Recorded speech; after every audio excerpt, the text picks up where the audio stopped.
오늘은 4단 5가 할 차례죠. 맞나요? 네, 지난번에 4가 5가를 같이 할 걸 그래도 되는데 떨어져가지고 그렇습니다. 4단 5가 영적 분별력을 위한 자세 두 번째입니다. 그러니까 지난번에 다 연결되어 있어요. 사실 이렇게 연결되어 있는데요. 지난번에 영적 분별력에 대한 자세 첫 번째가 무엇보다 하나님의 얼굴을 구하는 삶. 이건 사실 모든 면에서 항상 가장 핵심이죠. 그 다음에 두 번째는 하나님의 뜻을 행하고자 하는 자세. 세 번째는 하나님의 평가만을 소중히 여기는 자세. 이게 다 연결되어 있습니다. 근데 좀 제가 여러 면들을 이렇게 나누고 있어서 그런데 네 번째 오늘은 하나님의 말씀 앞에 떠오는 자세. 우리가 요한복음에서 이 부분을 주로 살펴본다고 말씀드렸는데요. 이사야서 66장 1절과 2절 한번 찾아보실래요? 이사야서 66장 1절과 2절. 거기 보시면 이렇게 말하죠. 여호와께서 이와 같이 말씀하시되 하늘은 나의 보좌요 땅은 나의 발판이니 너희가 나를 위하여 무슨 집을 지으랴 내가 안식할 처소가 어디랴. 그러니까 여러분 솔로몬이 예루살렘 성전 지어놓고 봉헌하면서 하는 기도도 이거죠. 하늘이 하나님의 보좌고 땅이 하나님의 발등상인데 내가 지은 이곳에 어떻게 거하시겠습니까? 그러니까 구약 시대만 하더라도 예루살렘 성전이 하나님이 거하신 처소로 의도된 게 아니었다. 하나님은 우주보다 크신데 사람이 지은 집에 거기에 집 짓고 사시는 게 아니다 그 말이죠. 사실 그러면 왜 그걸 지으셨는가? 하나님 백성들 한 가운데, 그러니까 이스라엘 진 가운데가 성막이 있었고 성전이 있었거든요. 하나님 백성들이 하나님과 이렇게 하나님 찾고 하나님 사랑할 때 하나님이 하나님 영광의 임재로 그곳에 머물러 계시면서 그들을 인도하시고 지도하시는. 그래서 구약에서부터 신약의 교회가 하나님의 성령이 거하신 성정이잖아요. 그러니까 이렇게 하나님의 백성들을 이렇게 성전 삼고 그 가운데 거하시며 그 가운데 운행하시고 이렇게 그들을 통해서 역사하시고 원하시는 하나님의 계획을 구약 시대부터 보여주신 거죠. 그러면서 이제 여기 보시면 이사야 선지자를 통해서 하나님이 하신 말씀이에요. 하늘이 하나님의 보좌고 땅이 발판인데 발등상인데 너희가 나를 위하여 무슨 집을 지으랴 안식할 처소가 어디랴. 그러니까 하나님의 관심은 건물에 있는 게 아니라 그러면서 뭐라 그러느냐 2절 나 여호와가 말하노라 내 손이 이 모든 것을 지었으므로 그들이 생겨났느니라.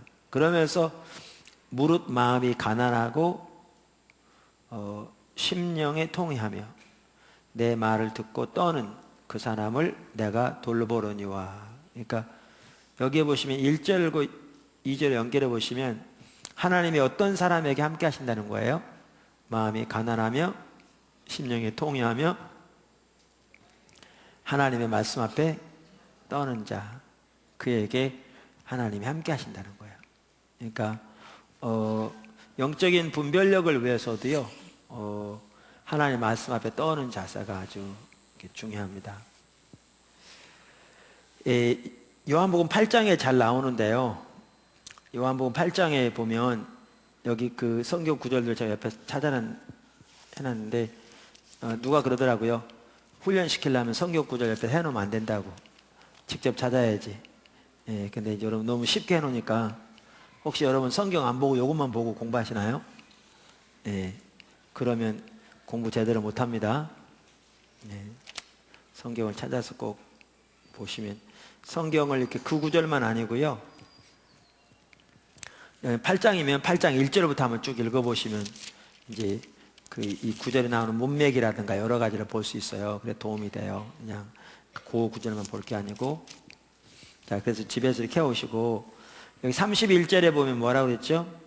그러므로 예수께서 자기를 믿은 유대인들에게 이르시되 너희가 내 말에 거하면 참으로 내 제자가 되고.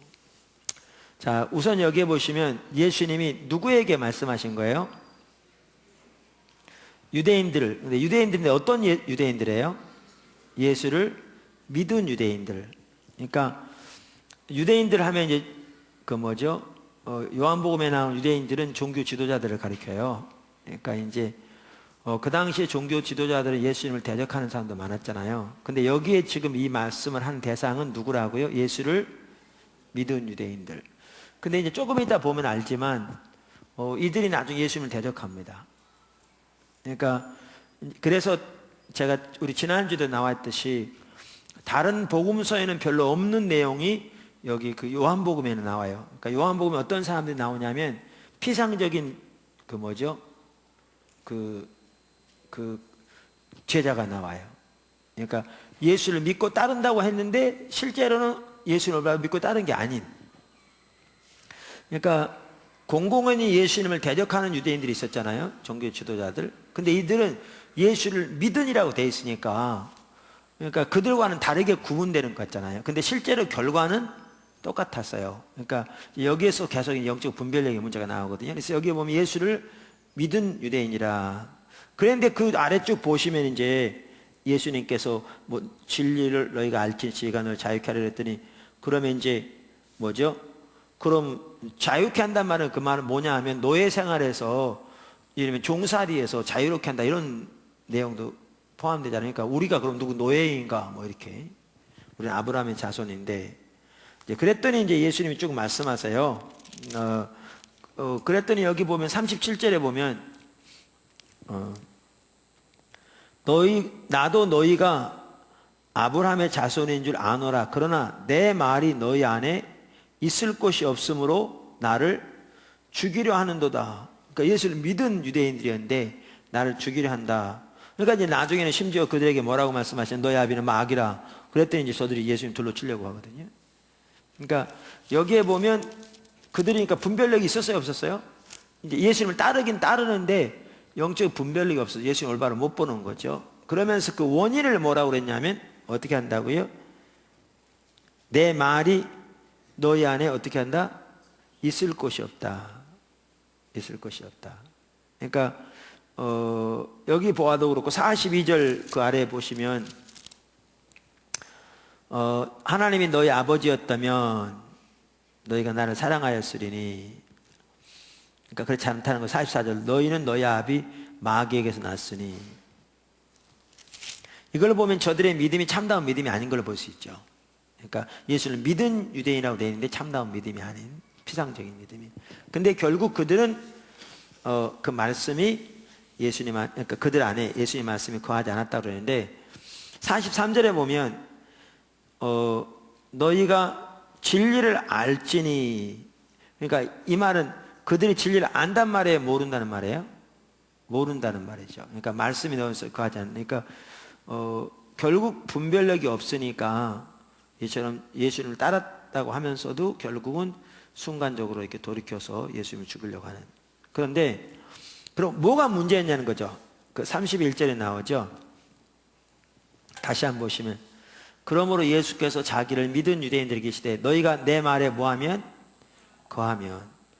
그러니까 영어 성경에 보면 if you hold to my teaching 이렇게 돼 있거든요.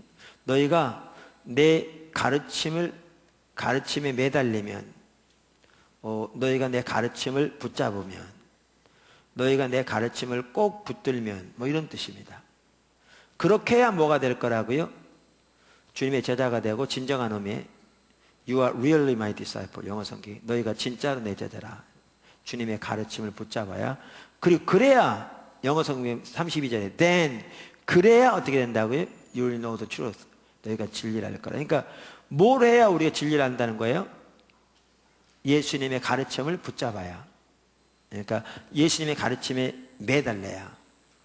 그러니까 예수님의 가르침을 꼭 붙들어야. 그래야 진리를 안다는 것. 여기 안다는 것은 머리로 아는 걸 말하는 게 아닙니다.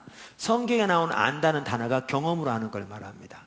그러니까 머리로는 저들도 알았어요, 몰랐어요? 예수를 믿은 제자이라고 그랬으니까, 유대인이라고 그랬으니까 안 자들이죠. 근데 실질적으로 모르는, 말씀이 거하지 않는, 그 가장 주된 이유가 여기 보면 뭘 보냐면 예수님 말씀을 안 붙잡았다는 거죠.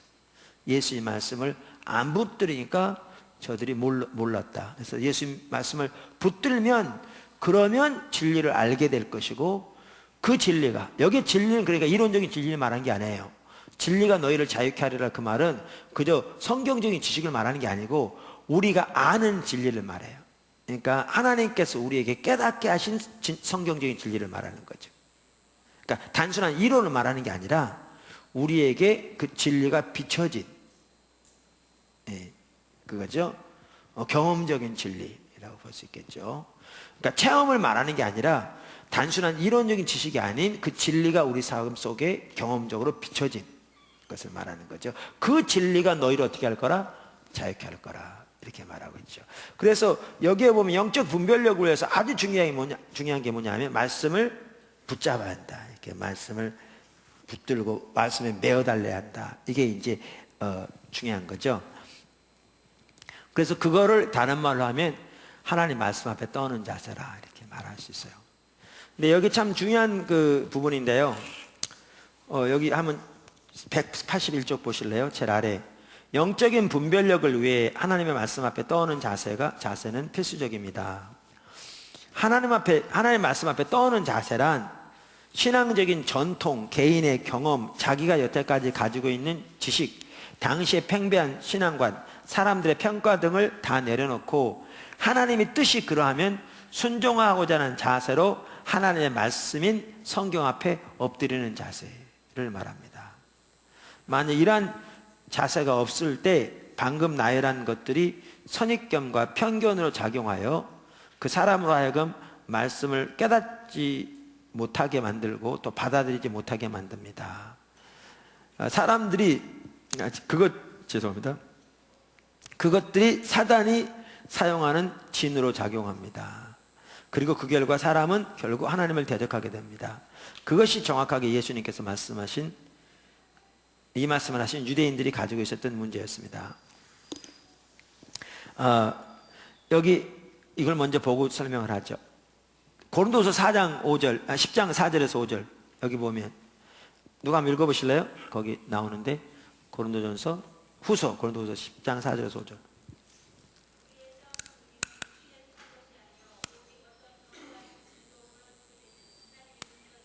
우리의 무기가 뭐라고요? 하나님의 능력이라. 근데 그 능력이 뭐를 무너뜨린다고요? 어떤 견고한 진도. 여기 진은 사단의 진을 말합니다. 네.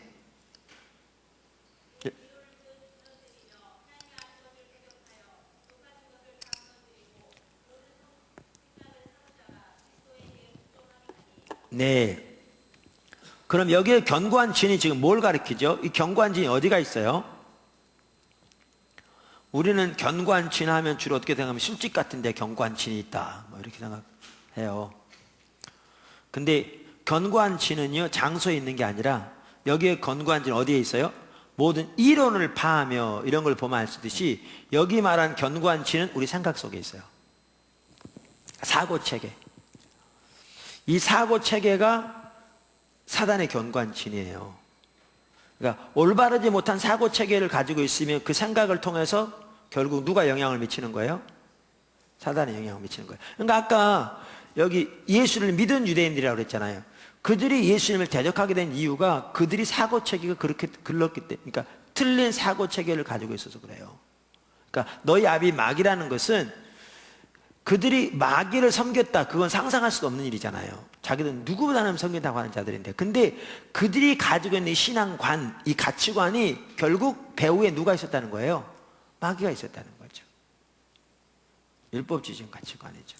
그러니까 하나님께부터 나온 가치관이 아니라 사단에게서 나온, 본인들은 당연히 모르죠. 자기들은 누구보다는 사랑한다고 생각하는데, 그러니까 이 사고 체계로 예수님 보니까 예수님이 하나님의 아들이에요, 안 해요? 아닌 거죠. 그러니까 말씀을 받아야 안 받아요? 안 받는 거죠. 그러니까 결국 어떻게 해요? 기적과 능력이 나타나고 나름대로 놀라운 표적도 보니까 따르긴 따라. 그러다가도 결국에 부닥치면 이제 대적하는 거죠. 그리고 십자가에 못 박으라고 그러고 이렇게 되는 거죠. 그러니까 이 사고 체계의 견고한 진이 있어요. 이 사고 체계. 그래서 근데 이제 그 사고 체계를 뭐라고 표현했냐면 하나님을 아는 것을 어떻게 한다? 대적한다. 그러니까 이 견고한 진, 이 사고 체계가 하나님 중심적이지 않으면 이것이 뭐죠? 그 사단의 견고한 진인데 이 견고한 진은 어떤 역할을 한다고요? 하나님을 아는 것을 대적하는 역할을 해요. 대적하는. 그러니까 이 고린도후서 나오는 것도요. 그 당시 거짓 선지자들, 거짓 사도들의 영향을 받아서 고린도 교회가 이렇게 영향을 받아서 이렇게 넘어갔어요. 그러니까 사도 바울을 그들의 영향대로 보는 거예요. 외부적인 어떤 모양으로 판단하니까 사도 바울은 사도가 아니에요. 글을 쓸 때는 참 영향력인데 말이 참 조라고 자기를 자랑하지 않고 막 이래가지고 그러니까 거짓 선지자들은 반면에 어떤데요? 자기도 영적인 체험을 자랑하고 왜냐하면 자기들이 슈퍼 사도들이라는 것을 이렇게 인정받기 위해서 과장시켜 자기들을 띄우는 거죠. 근데 이 사도 그 바울은 고린도서 11장에 말한 것처럼 자기를 내세운 게 아니라 그리스도께로 중매하는 그러니까 자기 영적 체험도 14년 전에 삼층천에 다녀온 그런 일도 있었는데 14년 동안 말 안 한 거죠. 그들에게는 최소한 그들에게 말 안 했고 그것도 말할 때에도 자기라고 말 안 하고 한 사람을 안다고. 왜냐하면 그는 가능하면 누가 드러나기 원하는데요. 그러니까 예수님께로 사람을 인도하기 원하고 자기는 가능하면 안 드러나기 원하고 그러니까 자랑할 게 있다면 자기는 뭐를 자랑하고 약한 것을 자랑하리라. 근데 이제 거짓 선지자들은 자랑하는 게 뭘 자랑해요? 자기의 강함을 자랑하는 거죠. 초점이 뭐예요? 사람들을 그들에게 이끌기 위해서 그들의 종 삼기 위해서 고린도서에 말한 거예요. 그럼 왜 그들의 종을 삼느냐? 그렇게 해야 자기들의 종을 삼아야 자기의 목적을 이루는 거죠. 금전적인 이득을 얻을 수 있고 그들을 자기 영향력 아래 둘 수 있고 그들을 종 부리듯이 이렇게 부릴 수 있는. 그러니까 이제 그런 영향을 받으니까 그런 관점에서 누구죠? 그 바울을 보니까 이 사도가 아닌 거죠. 이게. 그래서 이 글을 쓰게 된 거거든요. 그러니까 이렇게 사고 체계가 이렇게 잘못되어지면 그것이 하는 역할이 뭐냐면 하나님을 아는 것을 대적합니다. 하나님 아는 것을 대적하고 그 다음에 또 어떻게 하죠? 높아진 것, 그러니까 마음을 교만하게 만들어요. 그릇된 사고 체계는 우리의 마음을 교만하게 만듭니다. 뭘 의지하기 때문에? 육신을 의지하기 때문에요. 그러니까 그 고린도후서만 하더라도 이 구절만 하더라도 사도 바울이 그 12장에 보면 저들이 너희를 뺨을 때리거나 자고하다 하거나 그러니까 이거 보면 막 뛰어졌던 걸 볼 수 있죠. 그러니까 마음이 높아지는. 그러니까 결국 우리가 육신을 의지하면 마음이 높아지는 거거든요. 육신을 의지하면 마음이 높아져요. 그 다음에 어떻게 해요? 그 생각이 누구에게 복종하네요? 그리스도께 복종하네요. 그러니까 이런 결과들을 가져오는 거예요. 그러니까 그 견고한 진이 어디 있다고요? 이 사고체계 속에 있어요. 사고체계. 그래서 하나님의 말씀 앞에 떠오는 자세라는 게 참 중요한 게 뭐냐 하면요. 여기 나와 있는 것처럼 하나님의 말씀 앞에 떠오는 자세가 우리의 신앙적인 전통, 개인의 경험, 자기가 여태까지 가지고 있는 성경 지식, 당시의 팽배한 신앙관, 사람들의 평가 이러한 것들을 다 내려놓고 하나님의 말씀이 그러하면 순종하고자 하는 자세로 하나님 말씀 앞에 떠오는 자세로 주의 말씀 앞에 엎드려야 돼요. 근데 이건 안 내려놓으면 어떻게 되는데요? 아까 말한 그런 지금 언급한 것들을 안 내려놓으면 어떻게 되는데요? 안 내려놓으면 그게 여기에 견고한 진으로 작용하는 거예요. 그래서 모든 걸 어떤 관점에서 보는 거예요? 그 관점에서 보는 거예요. 그 관점에서 보는 거죠. 제가 오늘 낮에 의복의 문제를 잠깐 언급을 했죠. 근데 사실 양복을 이렇게 딱 차려입고 한 것만 하더라도요, 요 근래에서 그런 거, 우리나라만 하더라도 옛날에는 양복 다 안 입었죠. 두루마기도 있기도 하고. 그랬죠. 그런데, 그러니까 또 성경에 보면 예수님이 양복 입었다고 안 나왔죠. 그 당시 양복도 없었겠죠. 그리고 사도 바울이나 이런 사람들이 여러분 가운 입고 다녔다고 생각합니까? 길거리 다닐 때. 그 바리새인들이 그랬죠, 오히려. 그러니까 이 말은 주일날 가운 입은 게 잘못됐다는 얘기는 안 해요. 그 얘기는 안 해요. 근데 아까도 말한 대로 우리가 그런 성경에 나와 있는 것도 아닌데, 그런 이해를 딱 가지고 있으면 우리는 딱 뭐 하나만 가지고 딱 넘어지냐면 옷 하나만 가지고도. 그러니까 왜 그렇게 하는지, 성경적인 근거는 뭔지. 제가 양복을 안 입는 이유는 특별히 아까 여러 가지 얘기한 중에 한 가지는 뭐였냐면, 예배가 형식화되면 안 되니까 그런다고 그랬잖아요. 그러니까 양복을 입어도 형식화되도록 안 되도록 하는 거는 중요해요. 아까 말씀드린. 근데 그래서 그랬다고 했잖아요. 근데 예배가 형식화될수록 성령님이 덜 역사하시거든요. 그거는 분명한 진리예요. 예배는 철저하게 형식이 아니라 그 예배를 통해서 하나님의 얼굴을 구하고 주님의 임재를 구하고 주님과의 교제를 구하고 주님의 통치를 구하고 주님을 아는 가운데 우리 삶의 주님께 내려지는 이걸 구해야 되거든요. 그게 본질인데, 예배만 하더라도 초점이, 그러니까 형식에 맞춰지면 그 본질은 안 구하고 뭐만 초점이 있는 거예요? 이 형식만, 순서만 잘 떼우는 것이 되는 거죠. 이렇게 돼버리면 껍데기만 남는 거예요. 그거 깨져야 되거든요. 그러니까 이제 그런 한 일환으로, 그러니까 양복 입으면 그렇게 안 된다는 얘기는 아닌데, 내 얘기는 그런 일환으로 이제 그렇게 하는데, 사람들이 이런 선입견을 딱 가지고 있으면 그 하나만 가지고도 이제 모든 게 다 매도되는 거예요. 주일날 대배 시간에 양복도 안 입고 저렇게 경건하지 못한 저런 사람이 어딨냐, 저기 어떻게 오를 수 있냐, 막 이렇게 나가는 거죠. 근데 그게 성경도 아닌데, 제가 한 예를 드는 겁니다. 한 예를. 그러니까 경배와 찬양만 하더라도 우리 경배와 찬양 시간에 하나님 이렇게 찾으면서 이렇게 하나님 얼굴을 구하는 예배에 마음을 다해서 하나하나 가사에 우리의 그 마음을 실어서 하나님을 예배하고 높이고 그분을 기뻐하고 그분을 사모하는, 얼마나 중요합니까? 또 경배와 찬양 얼마나 함께 하세요, 그죠? 임재야. 근데 어느 한 교회만 하더라도요, 어떤 분이 방문했어요. 그랬더니 성질을 내면서 막 뒤에서 뭐라고 그래. 설명해줘도 안 들어. 그러더니 나가면서 중간에 물을 꽉 나가고 나가면서, 이제 그 교회는 장로교회인데, 이 교회 장로교회 아니야? 뭐 이러고 나가는 거예요. 그러니까 그분 생각에는 장로교회는 주일날 대예배 시간에는 찬송가야 한다는 거죠. 근데 문제는 그거예요. 교단의 법에 그렇게 돼 있을 수는 있어요. 문제는 성경은 어떻냐는 얘기죠. 그러니까 내 얘기는 찬송가 있다는 게 잘못했다는 얘기는 아니에요. 찬송가도 우리 같은 의미와 이해로 마음을 다해서 하나님께 예배드려야죠.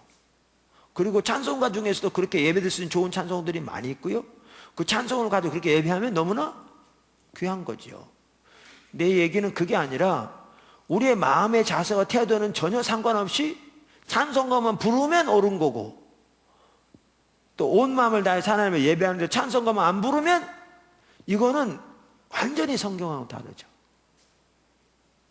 그러니까 제가 얘기하고자 하는 게 뭐냐 하면, 지금 여기 말한 것처럼 이런 게 안 내려지면 이게 선입견으로 작용해서 딱 그 안경을 끼고 모든 걸 보기 때문에, 말로는 말씀 그랬지만 실제로는 성경에 토대한 삶이 아니라 전통에 토대한 삶, 개인의 의견에 토대한 삶, 개인의 경험에 토대한 삶, 이런 게 되는 거예요. 그럼 하나님을 알 수 있어요, 없어요? 모른다는 거죠. 우리 생각이 하나님께 복종돼야 안 복종돼요? 그러니까 아까 말한 인원교회 장로교회 안에 뭐 이따가 있으면 이렇게 나간 분의 경우에 진짜 그 마음속에 하나님께 대한 올바른 예배 드리기를 원하는 진정한 올바른 자세가 있었다면요, 아무리 이게 안 맞을지 모르더라도 그렇게는 안 했을 거예요.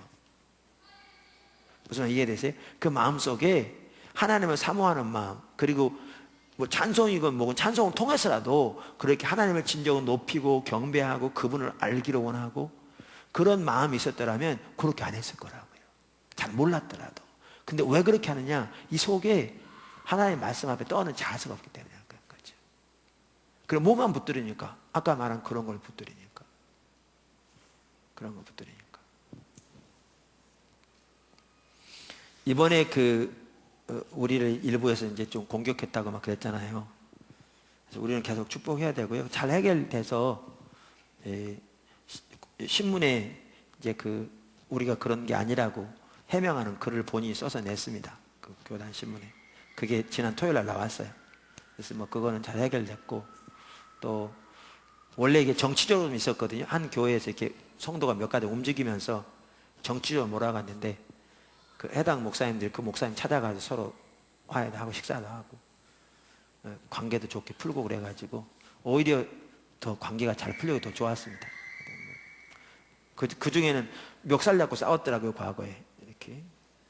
나는 몰랐어요. 근데 이번 기회에 그것도 서로 이제 싸움해가지고 서로 화해하고 오히려 좋은 계기가 되어서 하여튼 뭐 우리는 좀 쉽지 않았지만 하여튼 결과는 더 좋아졌습니다. 그래가지고 관계도 회복되고 참 좋았는데, 근데 이제 그렇게 공격할 때에 일부에서는 목회자들이 손 얹고 기도한다고 공격하는 거거든요. 뭐냐면 어떤 교단에서는 아무리 목사라도 안수식할 때 외에는 손 얹고 기도한 건 못하게 돼 있거든요.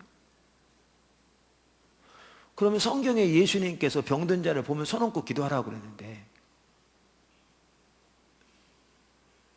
원래 이걸 못하는 게 하는 것은 이유가 있겠죠. 뭐 너무 남용될까봐 그랬겠지만, 나중에는 가다 보면 그런 취지가 뭐 없이 예수 성경에 돼 있는데 그거 한다고 이제는 막 잘못됐다고 그러는 거죠. 우리가 말씀하지만요, 이 하나님의 말씀 앞에 떠는 자세가 없으면 실제로 말씀이한 삶이 안 됩니다. 말씀이한 삶이 안 돼요. 그래서 우리에게 중요한 것은 이런 것들, 여기 나오는 것처럼 이러한 것들을 내려놓고, 그럼 무조건 새로운 진리를 따르라 그 얘기 아니라니까요. 이러한 것들도 내려놓고 철저하게 뭐 앞에 서라는 거예요? 이 하나님의 말씀 앞에 서라는 거예요. 어떤 자세를 가지고? 하나님의 말씀이 그러하면 순종하고자 하는 자세를 가지고, 그렇게 말씀 앞에 서야 뭐가 되느냐? 영적인 분별력이 열리는 거예요. 영적인 분별력이 열리는 거예요. 아까 앞으로 돌아가서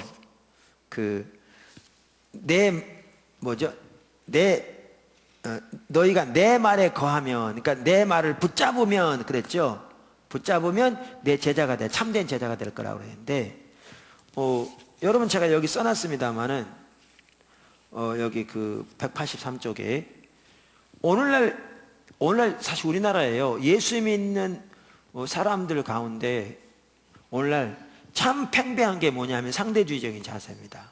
그러니까 이런 거죠. 여기 나온 것처럼 하나님의 말씀대로 다 지키면 지킨 사람 어디 있냐? 내가 하나님의 말씀대로 살려면 나 목사가 됐어야지.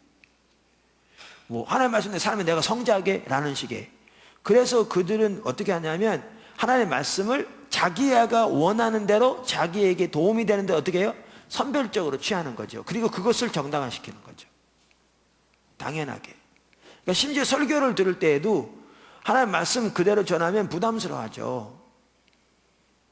심지어 목회자들까지 오늘날 뭐라고 말하는 사람까지도 심지어 적지 않느냐 하면요, 물이 너무 맑으면 고기가 못 산다.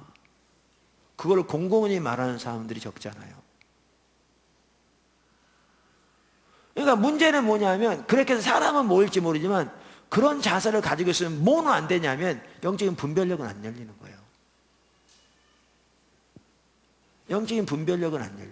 그러니까 영적인 분별력이 안 열리니까 어떻게 되느냐? 하나님을 알 수 없고 우리의 생각이 겸손하게 하나님 앞에 내려지고 우리의 생각이 그리스도께 복종되는 일은 안 되는 거예요. 뭐는 되는데? 종교 생활은 되는데. 누구처럼? 여기 예수를 믿은 유대인처럼. 근데 실제로는 안 믿은 사람들이죠. 그래서 하나님 말씀 앞에 떠는 자세가 중요합니다. 그러니까 이 말은 우리 스스로 하나님의 모든 말씀을 다 지킬 수 있다, 그 말을 안 해요. 그러니까 이사야서 66 아까 봤죠.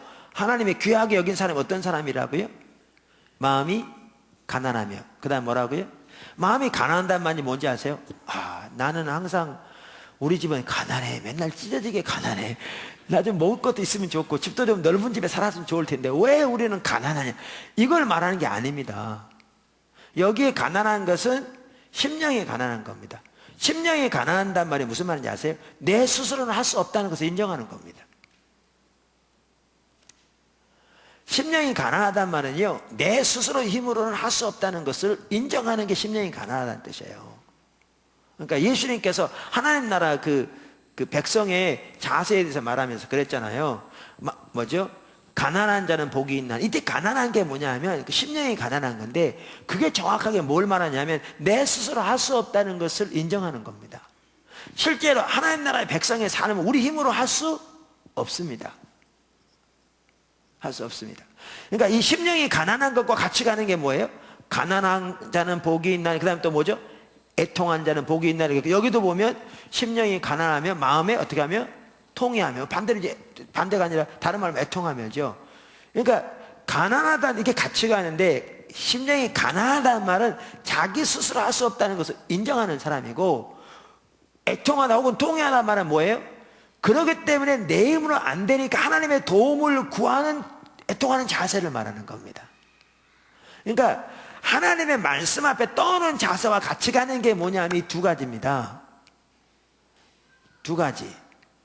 그러니까 하나님의 말씀이 그러하기 때문에 다른 선택의 여지는 없는, 근데 우리 스스로 할 수 있는 게 아니니까 하나님 앞에 내 스스로 할 수 없는 걸 인정하고 하나님이 도와주셔야 되니까 하나님의 은혜를 줄기차게 구하여 애통함으로 하나님 앞에 서는, 이게 다 같이 가는 겁니다. 이런 사람에게 하나님께서 어떻게 하신다고요? 이런 사람에게 하나님께서 함께 하신다고. 여기 보면 내가 구할 처소가 어디냐, 성전이고 하늘이 보자고 내가 땅이 내 발등상인데 너희가 지은 이 집 어떻게 내가 거하겠냐, 내가 이거 다 창조했는데, 지금 그 말씀이잖아요. 그러면서 내가 곤고한다, 이 말은 내가 귀히 여긴다, 그 말은 이런 자와 내가 함께 하겠다, 그 말이죠. 그러니까 여기도 보시면 이러한 것들, 하나님의 말씀이 그러하기 때문에 이러한 것을 내려놓고 그 말씀 앞에 서는. 근데 말씀드린 대로 우리 힘으로 할 수 없으니까 내 가난한, 그리고 하나님의 도움을 구하여 애통하는, 이렇게 서는 그 사람에게 뭐가 열려지냐면 분별력이 열립니다. 그런 사람에게. 이거는 신앙의 연조와 상관없고요, 어떻게 보면 성경적인 지식과도 상관없어요. 성경적인 지식이 중요해요. 근데 성경적인 지식 많다고 이 자세가 주어진 게 아니에요. 보세요. 바리새인들, 유대인들 다 지도자들 성경 지식 뛰어났는데 분별력이 가려지잖아요. 이 자세가 있어야 분별력이 열립니다. 분별력이. 그러니까 하나님 말씀 앞에 떠는 자세란 말은 여기에 뭐가 있냐면요, 돌아올 수 없는 길을 가는 게 포함됩니다. 돌아올 수 없는 길을 가는 게. 제가 읽어볼까요? 하나님 말씀 앞에 떠는 자세는 하나님의 말씀이 그러하기에 다른 선택의 여지가 없는 길을 가는 것을 포함합니다. 하나님의 기준을 발견하고 따라가는 길이 우리 신앙에 대한 일반적인 이해와 다르고 사람들이 원하는 것과 다르고, 그래서 교회가 양적으로 성장하기보다 오히려 감소하는 것이 예상된다 할지라도 하나님의 말씀이 그러하기에 그 길을 갈 수밖에 없는 것을 포함합니다. 마르틴 루터건, 요한 웨슬레건, 조나탄 에드워즈건, 하나님과 동행했던 하나님의 사람들은 다 이러한 자세를 가지고 주님을 따랐습니다. 우리들이 이러한 자세를 가지고 주님의 말씀을 따라 행할 때 거기에 놀라운 주님의 은혜가 회복되고 또 영적인 분별력이 주어집니다. 이 자세가 있어야 합니다. 사실은 신학적인 지식보다 더 중요한 게 뭐냐면 이 자세입니다. 왜? 이 자세가 있어야 신학적인 지식을 통해서도 하나님 중심적인 신학적인 지식을 갖게 되죠. 여러분, 신학자들 중에서는요, 별 사람 다 있습니다. 박사란 사람들 중에 하나님 전혀 모르는 사람 많습니다. 이건 자유주의만 아니고요, 보수주의도 마찬가지입니다. 하나님에 관한 이론적인 지식일지 몰라도 인격적 하나님을 전혀 만나본 적이 얼마든지 없을 수 있습니다. 심지어 자유주의 신학자 중에 이런 사람도 있습니다. 예수님 왜 십자가상에서 돌아가시면서 눈물 흘리셨냐? 마리아를 혼자 두고 가기가 아까워서 그랬다. 그런 사람도 있습니다.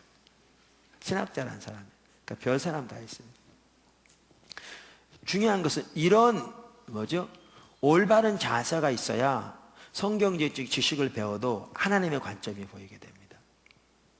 하나님의 관점. 성령께서 도우시거든요. 그리고 하나님의 올바른 관점을 가져야 뭐가 되는가?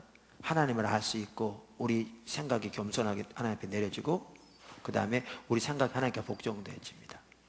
안 그러면 지식은 뛰어날지 몰라도 하나님을 대적하게 됩니다. 하나님 알지 못하게 되죠. 왜? 분별력이 가려지기 때문에.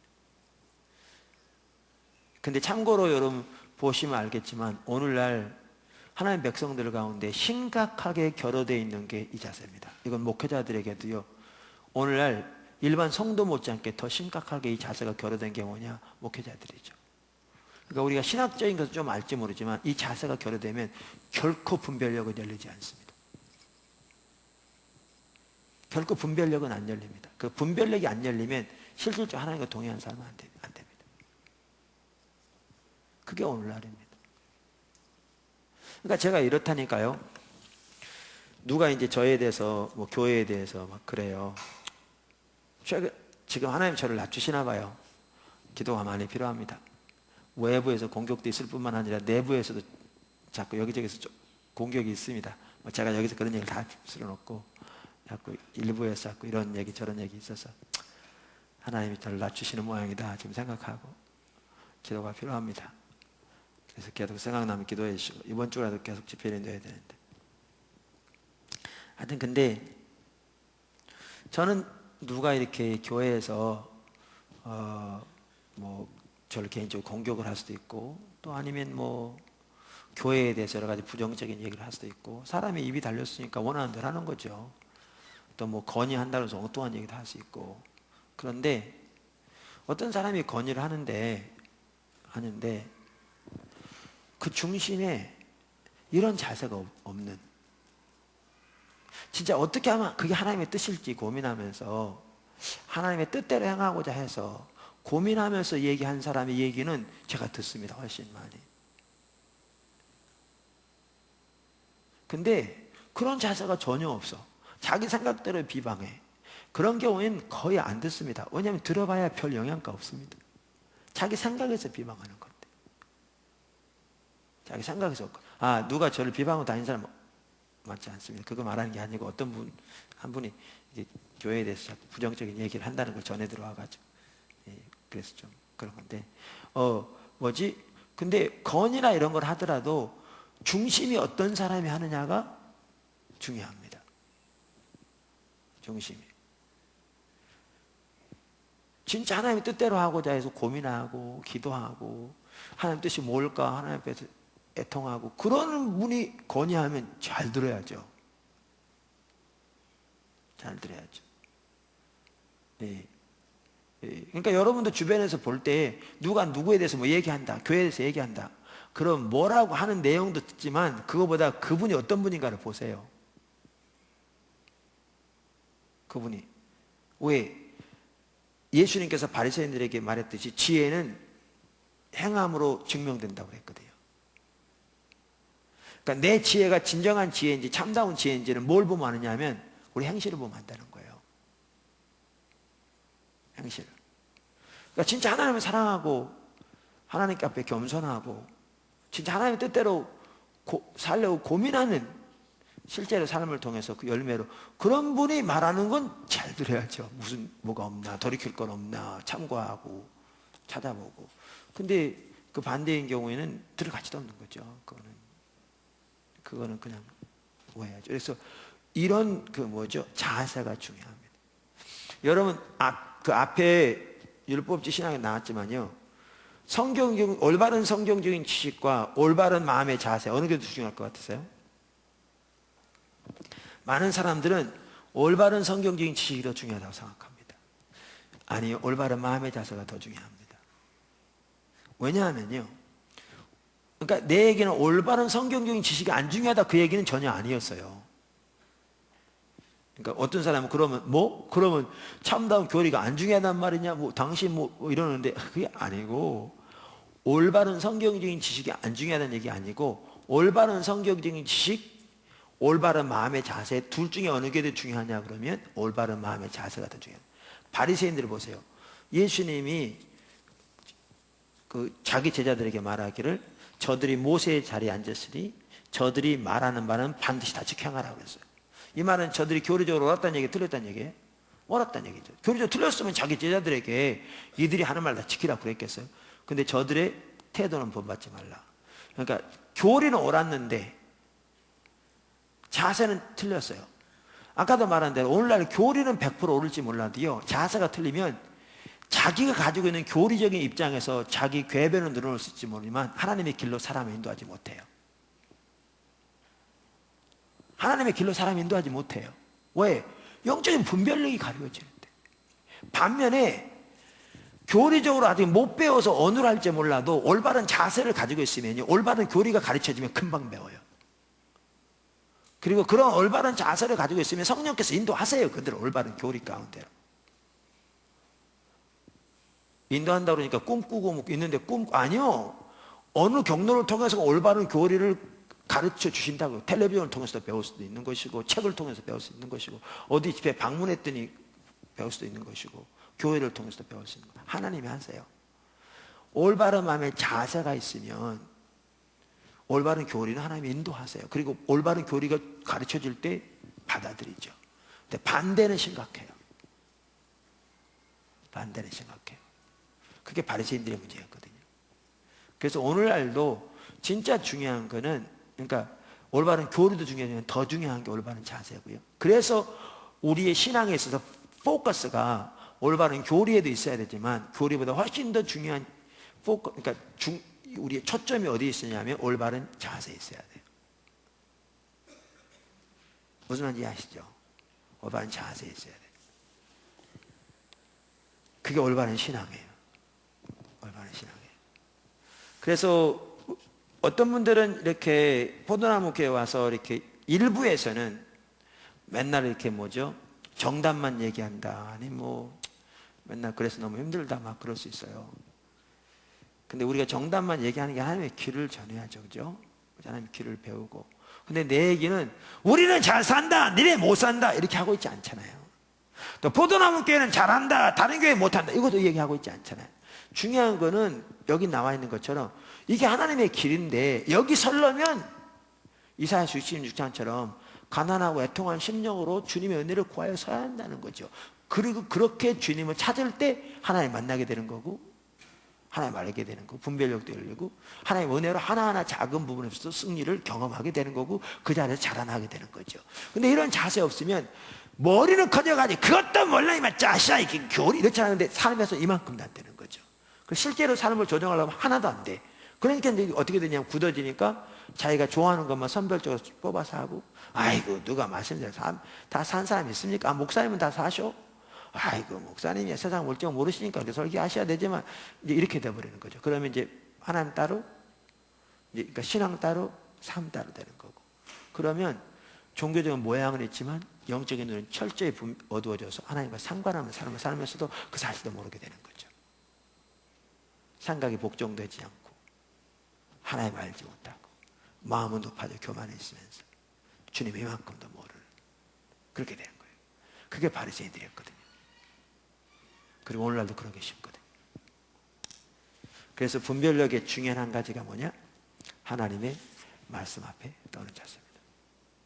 하나님의 말씀 앞에 떠는 자세. 이해하시죠? 네. 이거와 아까 말한 그 이사야서 66장을 잘 같이 이해하셔야 합니다. 그래야 올바른 자세를 이해할 수 있어요.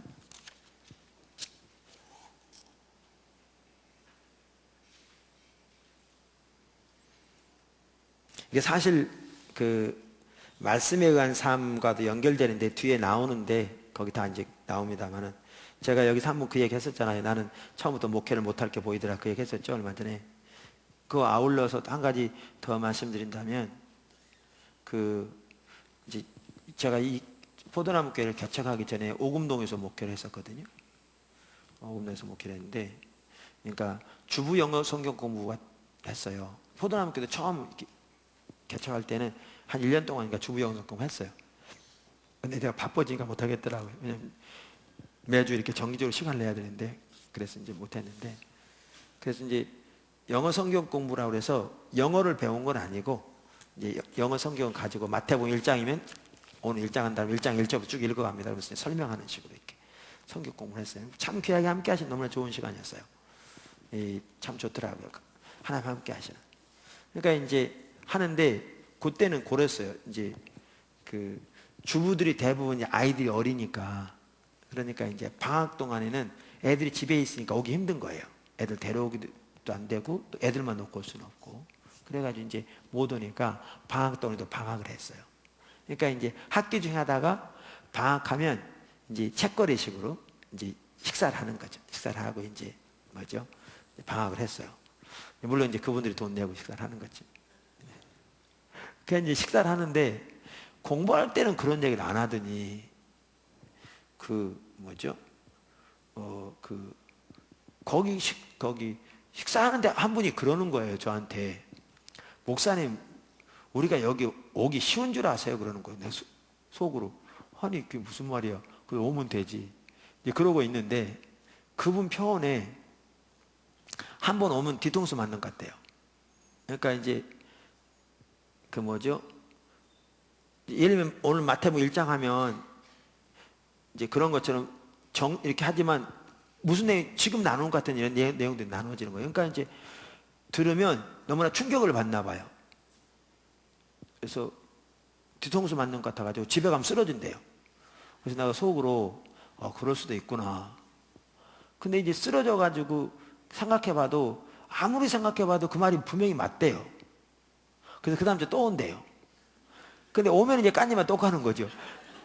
나는 그런 내용도 모르고 나는 이제 오늘 마태복음 1장 했으면 이제 다음 주에 마태복음 2장 하면 성경은 그렇게 돼 있죠. 성경은 처음부터 하나님 중심적인 삶이잖아요. 그러니까 이제 저는 그냥 성경 쭉 읽으면서 그냥 설명하는 거예요. 우리 신앙에 대해서 이렇게 설명하는 건데 그분 입장에서는 이제 완전히 까니면 또 까는 식으로 맞는 거죠. 그래가지고 집에 가면 쓰러진대요.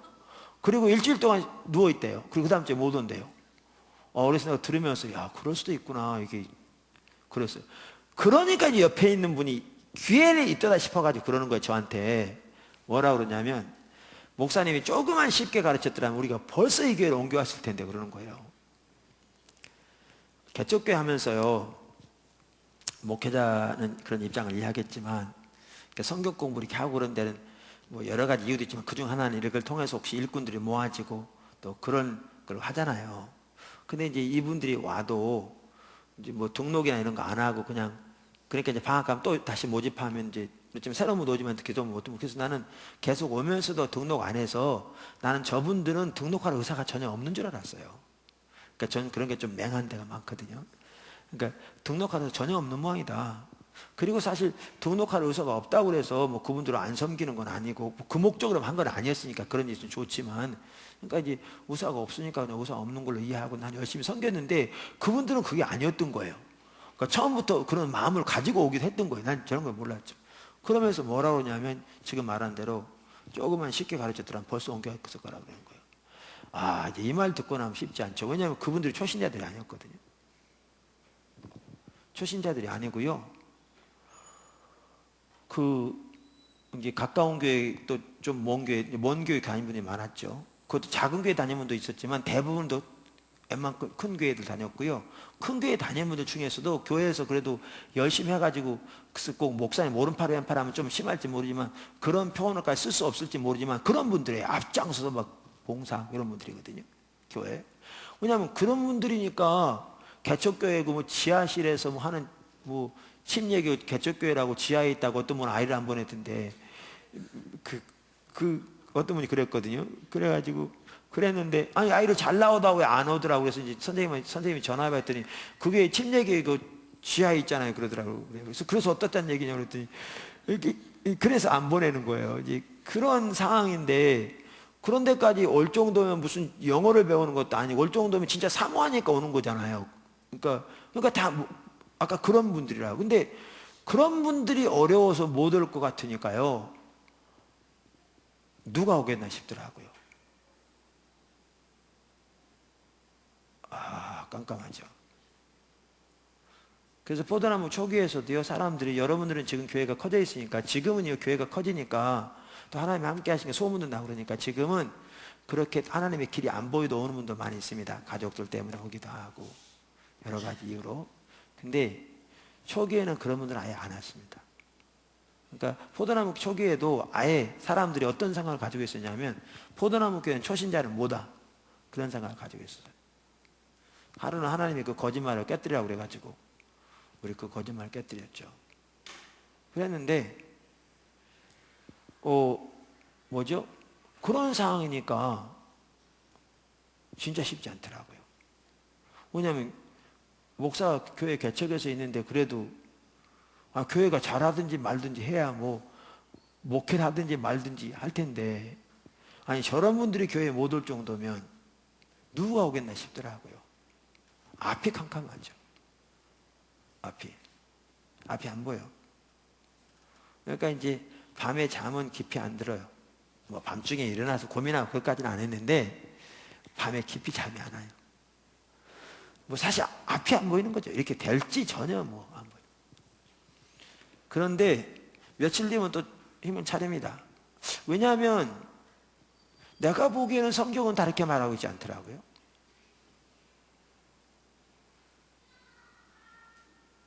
그러니까 우리가 지금 나누는 이러한 부분들이 고차원적인 이러한 신앙인들을 위한 거고, 보편적으로는 다른 거를 가르치고 있는 게 아니라, 나누고 있는 이러한 부분들이, 이 책에 나오는 것들이 신앙의 기본적인 자세에 대해서 말하고 있지, 고차원적인 걸 말하는 게 아니라는 거죠. 그러니까 내가 보면은 성경은 다르게 말하고 있지 않더라고요. 아무리 봐도. 그러니까 이제 며칠 뒤면 이제 일어납니다. 털털 털고. 그래서 뭐라고 얘기했냐? 그때 입버릇처럼 한 얘기가 있습니다. 결국 하나님 오셔야 돼. 어떻게 오실지 모르는 거죠. 결국 하나님 오셔야 돼.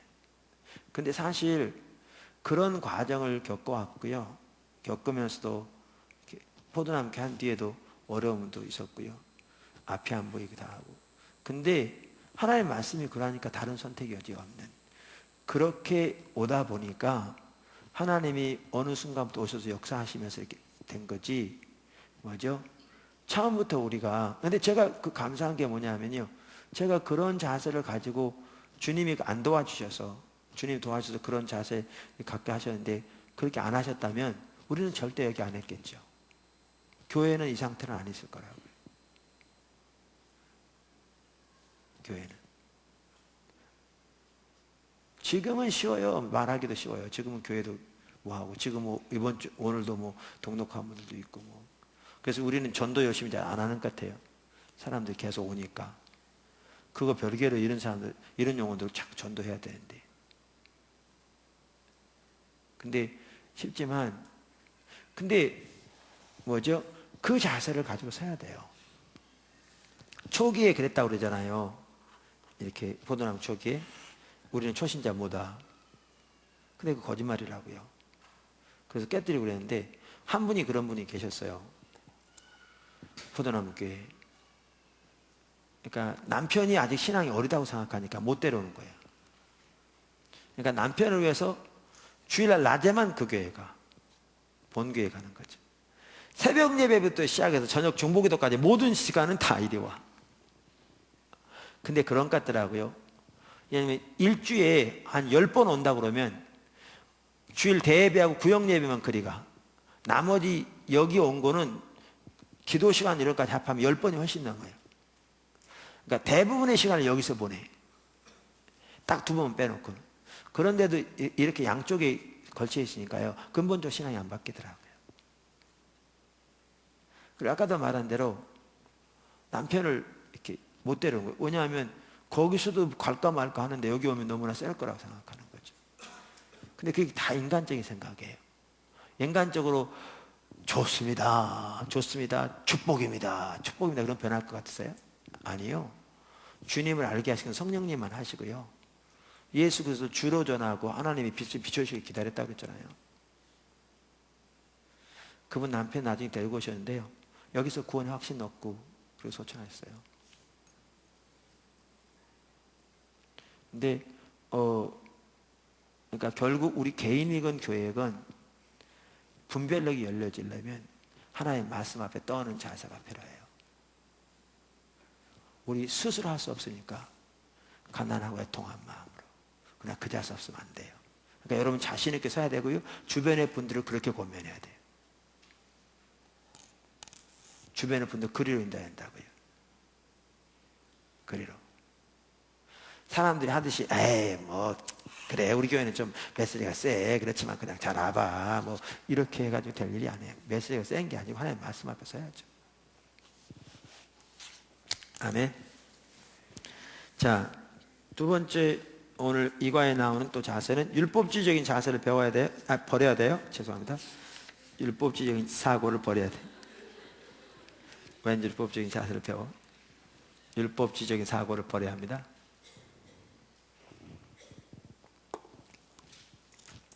요한복음 8장 47절에 의하면 그들이 하나님의 음성을 듣지 못한 이유가 뭐였어요?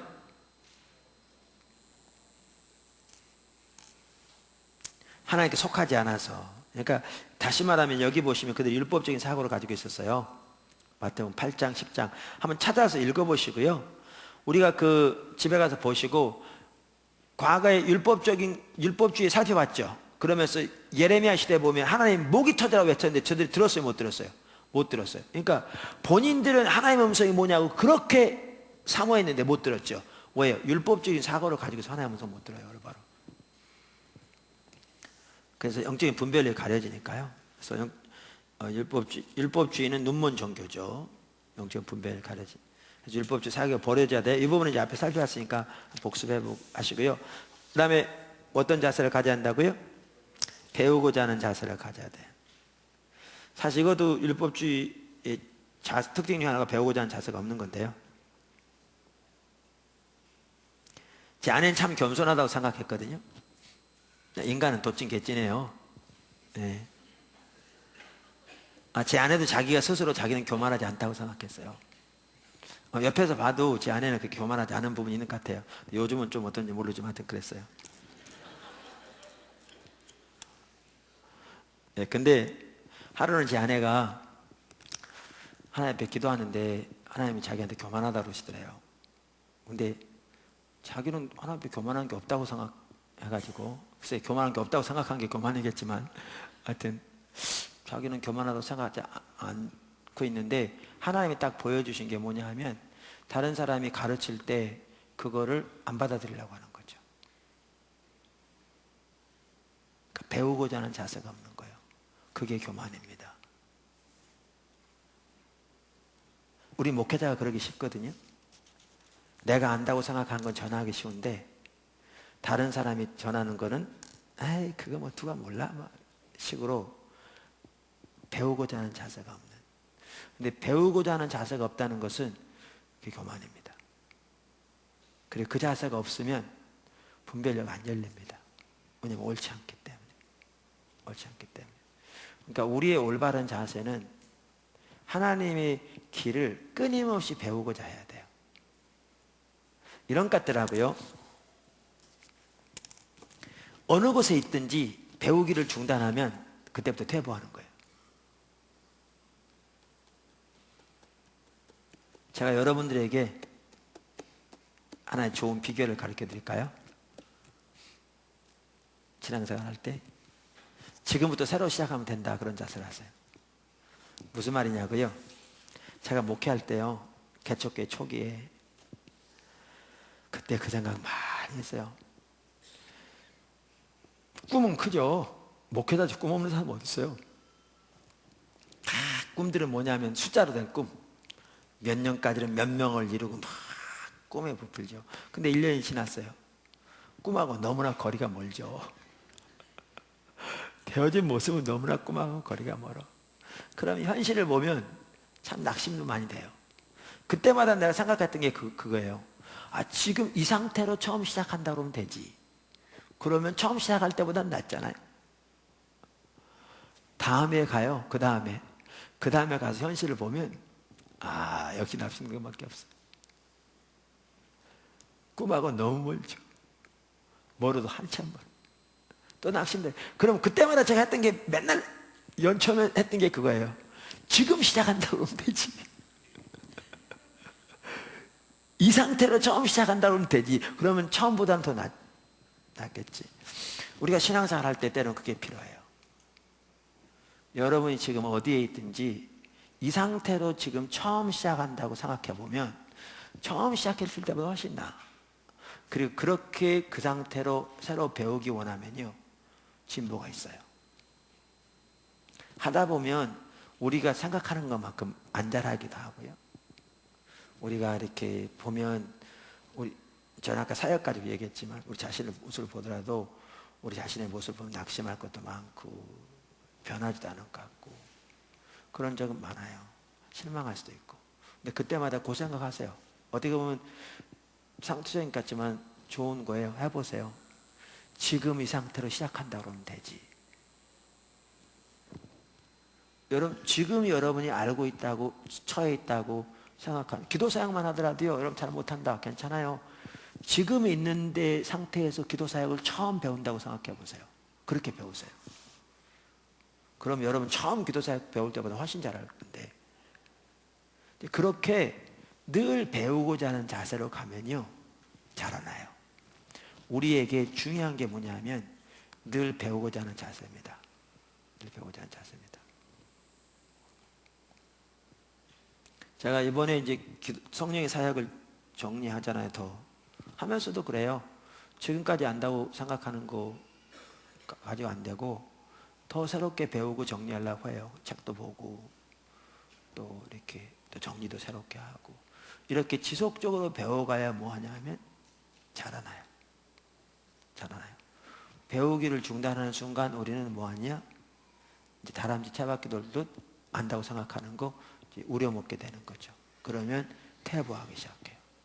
그래서 여기는 배우려고 다 오셨어요. 그래서 감사해요. 그래서 배우고자 하는 자세를 가지세요. 아멘. 이렇게 생각하세요. 내가 지금 이 상태로 처음 시작한다고 하면 되지. 네. 그 상태로 처음 시작하는 마음으로 시작하세요. 이 상태로. 그럼 여러분 중에 오이코스 리더 못할 사람 없고요. 그런 자세로 가지고 하면.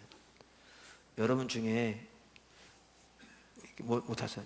제가 이번에 어느 교회를 방문했어요. 저기 지난주인가? 요즘 뭐 짧은 시간에 하도 많은 일들이 일어나가지고 네, 모르겠어요. 방문했는데 그 교회 그전 때도 그런 생각을 하고 있었는데 그 교회 가서 이렇게 그 교회는 10,000명이 넘는 교회였어요.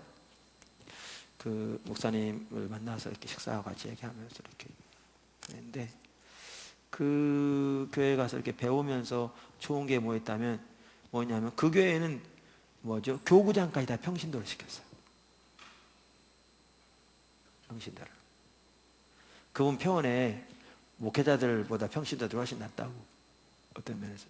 근데 여러분들이 아까도 말한 대로 그렇게 지속적으로 배우고자 하는 자세로 주님 따라가면요 하나님이 여러분을 통해서 못할 일 없어요. 못할 일 없어요.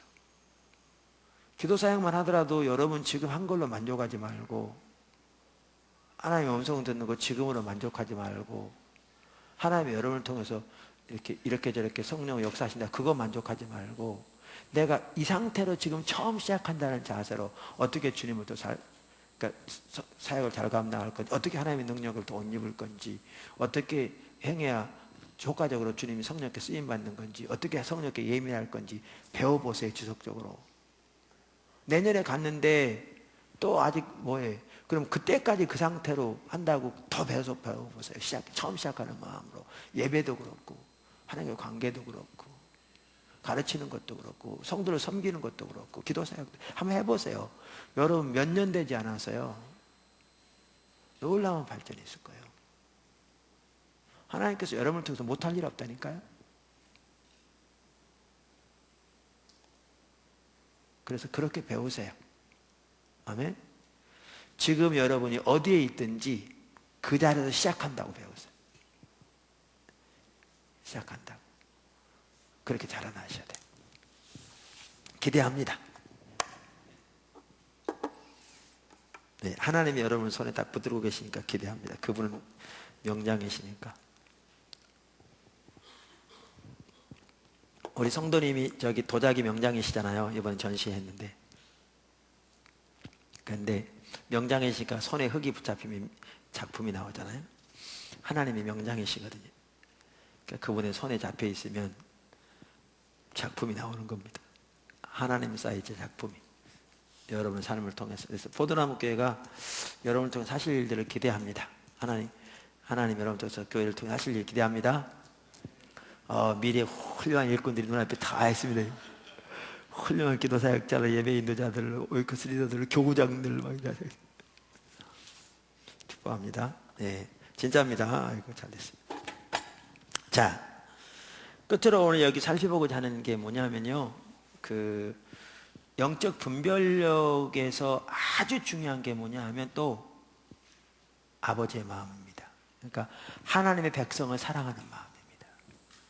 이게 아주 중요합니다. 하나님의 백성을 사랑하는 마음. 그 요한복음에 보면 예수님의 아버지 안에 아버지가 예수님 안에 표현이 있어요. 그것도 우리에게도 너희가 내 안에 내가 너희 안에. 이 표현은 요한복음에 보면 하나님과 친밀한 교제를 말해요. 친밀한 교제를. 그러니까 그런데 같은 요한이 쓴 요한일서에 보면 예수님이 우리 안에 우리가 예수님 안에 있는, 그러니까 예를 들면 요한복음 6장 하나 보실래요? 여기 보시면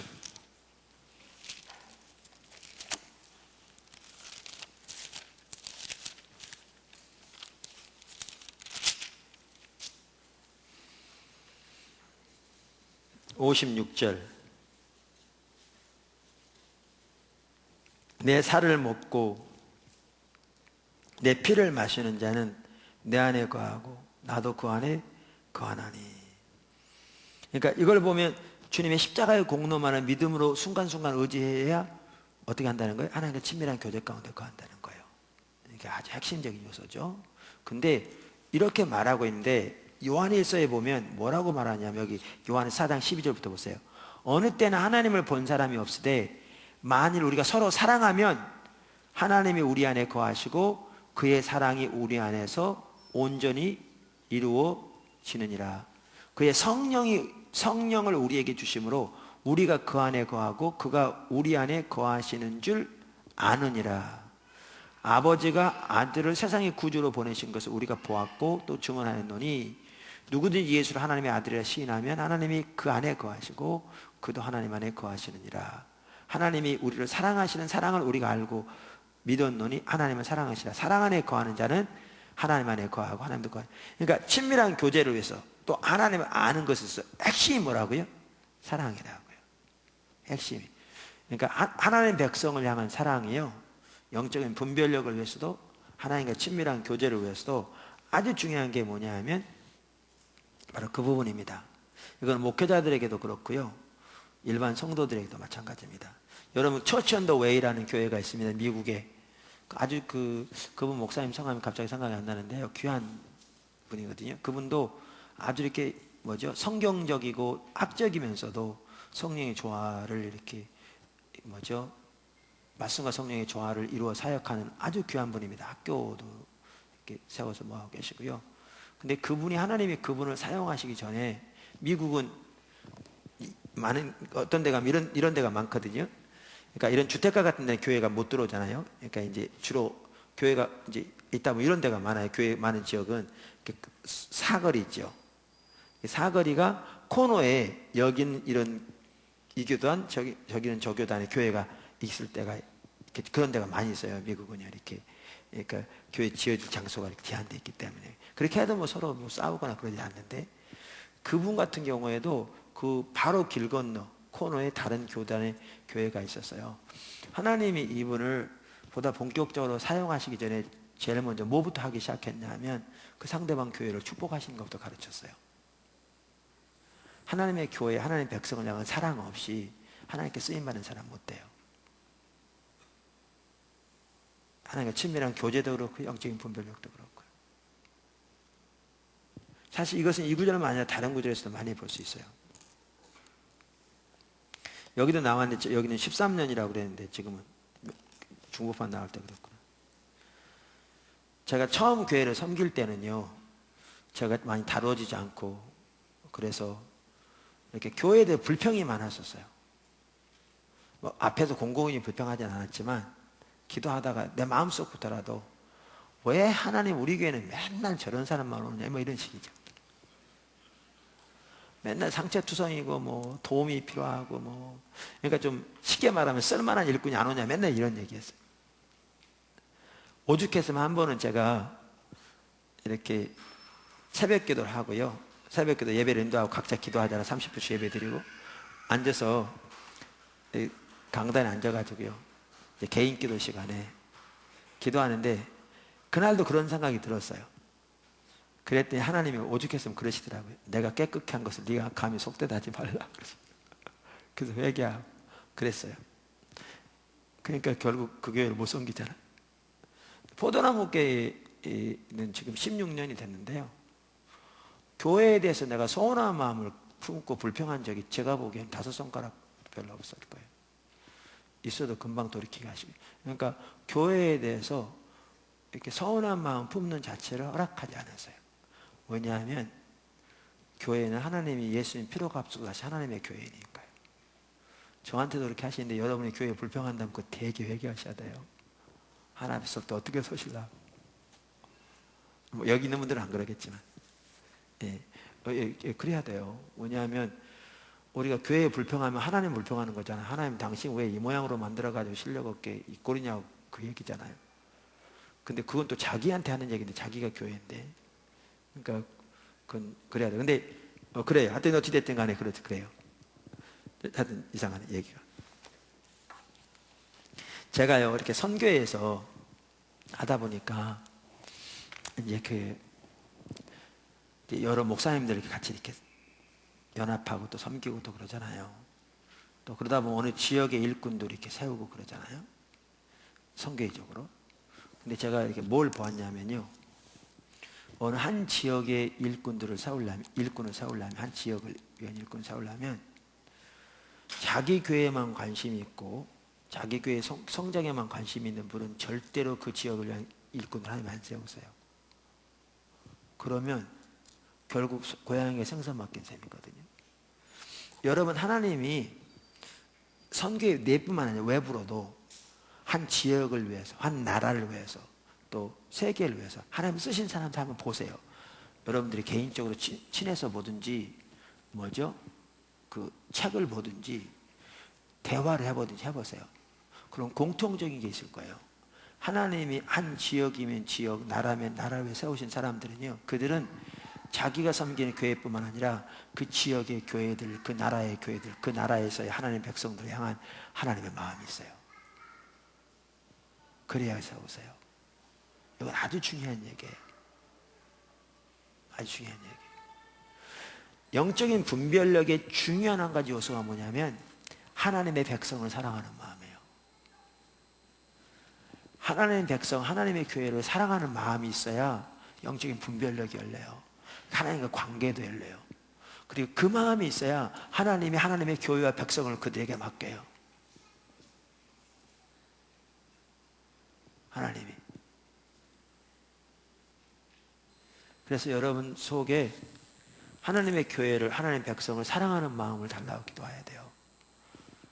포도나무 교회가 하나님 앞에 쓰임 받으려면요, 저 혼자 마냥 여러분이 우리 교회만 잘났어, 니네 교회 성장하니? 우리 교회는 성장해, 이렇게 해가지고는 하나님이 일을 위해서 포도나무 교회 안 맡기세요. 해봐요.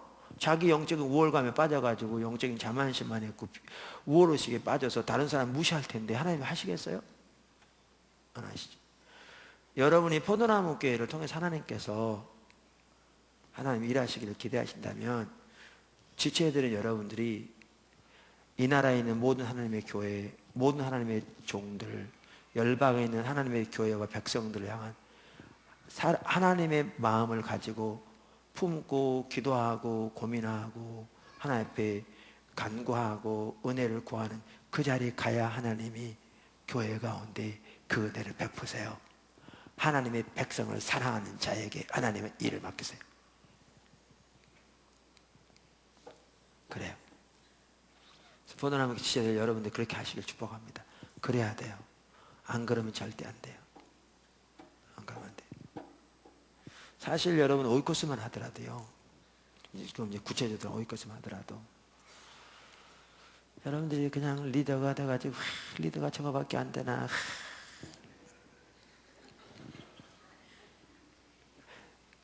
이런 분이 혹시 계신다면 회개하셔야 돼요. 모르긴 몰라도요, 여러분 리더 시켜보면 그분보다 절대 못하지 더 잘 못해요. 왜냐하면 그런 마음을 가지고 있다는 자체가 벌써 전혀 아직 안 돼 있는 거거든요. 그리고 여러분 맡겨놓으면 다 할 것 같죠? 우리 신학생들이 그래요. 제가 그 얘기했더니 제 아내가 나한테 그러더라고요. 당신이나 그랬는 모양이지 그러더라고요. 저만 그런 게 아니고요, 신학생들이 대부분 그래요. 무슨 얘기냐, 신학교 다니다 보면요, 우리 이론 셉니다. 요즘 목사님들 목회하는 건 저 아무것도 아니에요. 적어도 목회라고 하냐 그 말이죠. 자기가 목회 현장에 나가면 1년에 500명 모으는 거니까 일도 안 같아. 10년 동안 목회했는데 100년도 안 돼가지고 참 목사님 참 안 됐다 그래요. 대부분 그래요. 그리고 뭐 얘기하면 뭐 벌써 나옵니다. 뭐 그냥 뭐 요즘 목회 뭐가 중요하고 목회자의 자질이 어떻고 뭐 어느 목사님이 그게 성공한다는 이런 요소가 있었고 뭐 그냥 청산이 나옵니다. 해보세요. 어떻게 하나. 목회 해봐야 알아.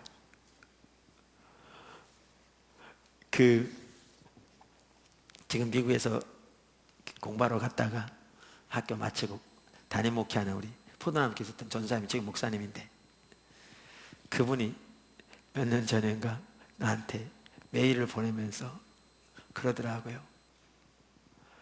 담임 목회자 하는 분이면 다 존경스럽다고 그러더라고요. 상태가 어떻든지 상관없이 담임 목회자 하는 분이면 다 존경스럽다고 그러더라고요. 현실에 직면한 거죠.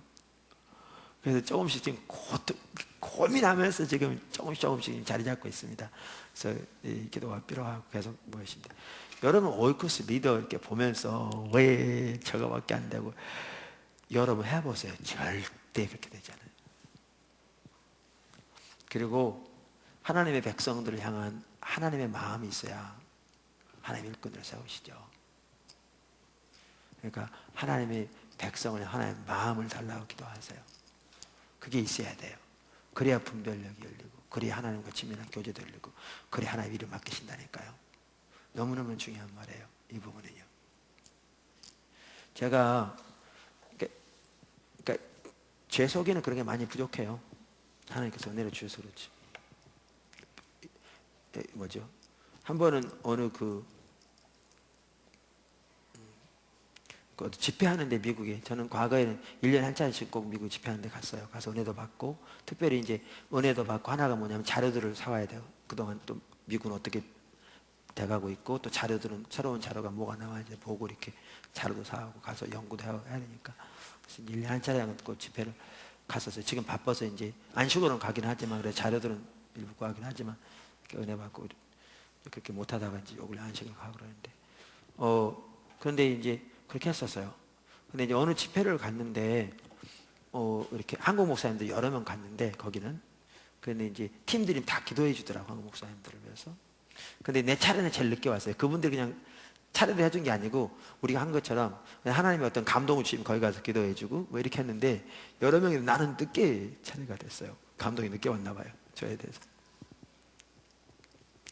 근데 나는 옆에서 보는데, 이분들 다 어려운 분들이잖아요. 목회 잘 되고 뭐 교회가 막 급성자고 그러면 거기 가겠어요? 다 어려운 분들이야, 대부분. 근데 하나님께서 그분들을 이렇게 기도해 주시는데, 여러 가지 이렇게 말씀으로 위로하는데, 한 분 한 분 이렇게 위로해 주신 모습, 그러니까 하나님이 자기 백성을 돌아보신다는 게 너무 귀하더라고요.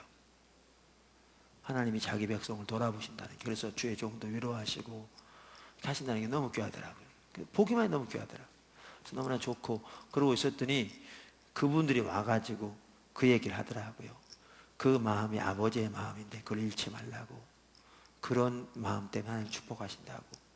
그러니까 내게 그게 있다 그 얘기는 아니고, 있으면 하나님 주신 건데, 중요한 게 뭐냐면 하나님이 하나님 백성을 돌아보시는 것으로 기쁨이 되는 아버지의 마음이 우리에게 있어야 분별력도, 하나님과 친밀한 교제도, 섬길 수 있는 은혜도 부어주십니다. 아멘. 그래서 그 아버지의 마음을 구하시기 바랍니다. 오늘 영적 분별력 자세 두 번째 살펴봤는데요. 이런 자세들이 우리에게 있어야 하나님께서 이렇게 분별을 여셔서 하나님과 교제도 길도 알려주시고 하나님 알게 하십니다. 자, 질문 있으면 하시고요. 이제 다음 시간부터는 하나님 아는 것을 들어갑니다. 그렇죠? 질문 있으면 하시죠.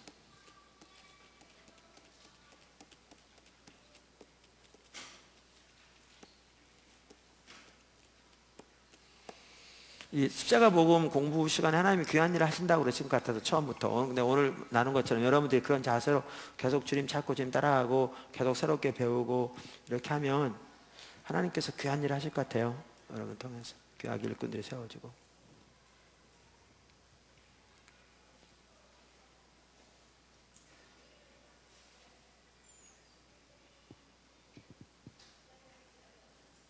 질문 없으세요?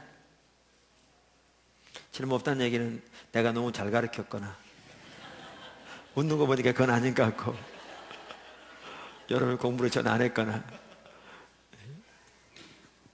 네, 기도하고 마치겠습니다.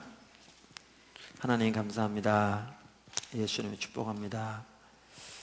이렇게 주님 앞에서 고민하면서 이렇게 따라가고 주의 길을 배우기를 위해서 애통하고, 주님을 더 알기 위해서, 주님을 기쁘게 하는 자리에 서기 위해서, 또한 영적으로 무장되어 주님의 나라에 또한 동참하는 삶을 살기 위해서 이렇게 찾게 하시면 감사합니다. 포도나무교를 예수님 축복합니다. 사물교 선교를 예수님 축복합니다. 이곳에 머리숙인 한 분 한 분을 나사렛 예수 그리스도 축복합니다. 믿음 안에 든든히 세워지시고 하나님께로 가까이 이끄시고 하나님이 친히 저들의 삶 가운데 간섭하시고 빚으시고 세우셔서 무엇보다 아버지께로 가까이 이끄셔서 하나님의 생명이 저들 속에 넘치게 하시고 아버지의 목적을 저들에게 보이셔서 이 시대를 향한 주의 목적에 또한 귀하게 쓰임받는 모든 한 사람 한 사람 되도록 은혜의 은혜를 더하여 주옵소서. 그렇게 되기를 예수님 축복합니다. 한 사람 한 사람 모두를 예수님 축복합니다. 인터넷으로 이 강의를 들으면서 주님을 따라가고 있는 많은 또한 무리들을 예수님 축복합니다. 주님 그들 모두도 그렇게 아름답게 귀하게 세워지도록 은혜를 부어주시옵소서. 사랑합니다. 예수님의 이름으로 감사하며 축복하며 기도드렸습니다. 아멘. 마쳤습니다. 하나님께 영광 받으시도록 하겠습니다.